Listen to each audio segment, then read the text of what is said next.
ಹಲಸಿನ ಹಣ್ಣಿನ ಬೀಜದಲ್ಲಿ ಹೇಗೆ ವಡ ಮಾಡೋದು ಅಂತ ತೋರಿಸ್ಕೊಡ್ತೀನಿ. ಅದನ್ನು ನೀಟಾಗಿ ವಾಶ್ ಮಾಡ್ಕೊಬೇಕು ನಂತರ ಬೀಜನ ನೀಟಾಗಿ ವಾಶ್ ಮಾಡ್ಕೊಂಡ ನಂತರ ಕುಕ್ಕರಲ್ಲಿ ಒಂದು 5-6 ವಿಸಿಲ್ನ ಕೂಗಿಸ್ಕೊಬೇಕು.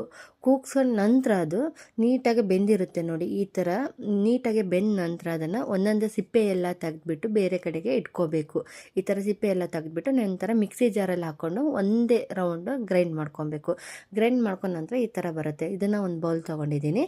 ನಂತರ ಅಕ್ಕಿ ಹಿಟ್ಟ ಒಂದು ಅರ್ಧ ಕಪ್ಪಷ್ಟು ತೊಗೊಳ್ಳಿ. ಅದಕ್ಕೆ ಆ್ಯಡ್ ಮಾಡ್ಕೊಂಡ ನಂತರ ಅದಕ್ಕೆ ನಾವು ಕಟ್ ಮಾಡ್ಕೊಂಡಿರೋಂತಹ ಈರುಳ್ಳಿನ ಆ್ಯಡ್ ಮಾಡಿ ನಂತರ ಕರಿಬೇವನ್ನ ಸ್ವಲ್ಪ ಹಾಕ್ಕೊಳ್ಳಿ, ಚೆನ್ನಾಗಿರುತ್ತೆ ವಡಾಗ.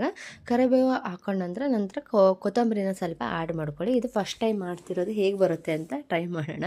ನಂತರ ಅದಕ್ಕೆ ಮೆಣಸಿನ್ಕಾಳನ್ನ ಕುಟ್ಟಿ ಪುಡಿ ಮಾಡ್ಕೊಂಡಿರೋದು ಹಾಕಿ, ನಾನು ಹಾಗೆ ಸ್ವಲ್ಪ ಪುಡಿ ಮಾಡ್ಕೊಂಡು ಹಾಕಿದ್ದೀನಿ. ನಂತರ ಲೆಮನ್ ಇದ್ದರೆ ಸ್ವಲ್ಪ ಹಿಂಡ್ಕೊಳ್ಳಿ, ಚೆನ್ನಾಗಿರುತ್ತೆ. ಇದ್ರೆ ಓಕೆ, ಇಲ್ಲದೆ ಇದ್ರೂ ಓಕೆ. ನಂತರ ಶುಂಠಿ ಬೆಳ್ಳುಳ್ಳಿನ ಕುಟ್ಕೊಂಡಿರೋದು ಸ್ವಲ್ಪ ಹಾಕಿ, ಚೆನ್ನಾಗಿರುತ್ತೆ, ಒಂಥರ ಟೇಸ್ಟು ಚೆನ್ನಾಗಿರುತ್ತೆ. ನಂತರ ನಿಮಗೆ ಎಷ್ಟು ಖಾರ ಬೇಕೋ ಅಷ್ಟು ಖಾರ ಪುಡಿನ ಹಾಕ್ಕೊಳ್ಳಿ. ಇಲ್ಲ ಹಸಿಮೆಣಸಿಕಾಯಿ ಸಣ್ಣದಾಗಿ ಜಜ್ಜಿಬಿಟ್ಟುನಾರ ಹಾಕ್ಬೋದು. ನಂತರ ರುಚಿಗೆ ತಕ್ಕಷ್ಟು ಉಪ್ಪು ಹಾಕ್ಕೊಳ್ಳಿ. ನಂತರ ಒಂದು ಪ್ಯಾನಲ್ಲಿ ಇಟ್ಕೊಂಡು ಎಣ್ಣೆ ಅಂದರೆ ಡೀಪಾಗಿ ಫ್ರೈ ಮಾಡ್ಕೊಬೋದು, ಹಾಗೆ ಲೈಟಾಗೂ ಫ್ರೈ ಮಾಡ್ಕೊಬೋದು. ನಾನು ಸ್ವಲ್ಪ ಎಣ್ಣೆ ಹಾಕ್ಕೊಂಬಿಟ್ಟು ಹಾಗೆ ಲೈಟಾಗಿ ಫ್ರೈ ಮಾಡ್ಕೊತಿದ್ದೀನಿ, ಹಾಗೆ ತವಾ ಫ್ರೈ ಟೈಪಲ್ಲಿ. ನಂತರ ಈ ಥರ ಅಗ್ಲಾಗೆ ಮಾಡಿಕೊಂಡು ಚೆನ್ನಾಗಿ ಬರುತ್ತೆ. ಅಗ್ಲಾಗೆ ಮಾಡಿಕೊಂಡು ಈ ಥರ ಕರೆದ್ರೆ ವಡೆ ಚೆನ್ನಾಗಿರುತ್ತೆ ನೋಡಿ. ಅಂದರೆ ಕಡಲೆಬೇಳೆ ವಡೆ ಮಾಡ್ತೀವಲ್ಲ, ಅದೇ ಥರ ಟೇಸ್ಟೇ ಬರುತ್ತೆ, ಚೆನ್ನಾಗಿರುತ್ತೆ. ಬಟ್ ಫಸ್ಟ್ ಟೈಮ್ ಮಾಡಿರೋದು, ನೋಡೋಣ, ಟ್ರೈ ಮಾಡೋಣ ಅಂತ ಹೇಳಿ ಹಲಸಿನ ಹಣ್ಣು ತಂದಿದ್ವಿ, ಅದರಲ್ಲಿ ಬೀಜ ತೆಗೆದಿಟ್ಕೊಂಡ್ಬಿಟ್ಟು ಮಾಡಿದ್ದೀನಿ. ಚೆನ್ನಾಗಿ ಬಂದಿದೆ ಒಂಥರ.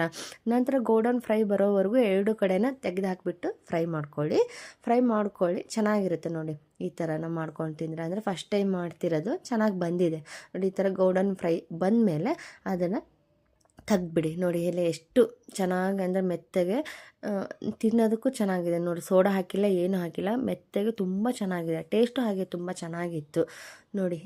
ಹಲಸಿನ ಬೀಜ ವಡ ನೋಡಿ ಹೇಗಿದೆ.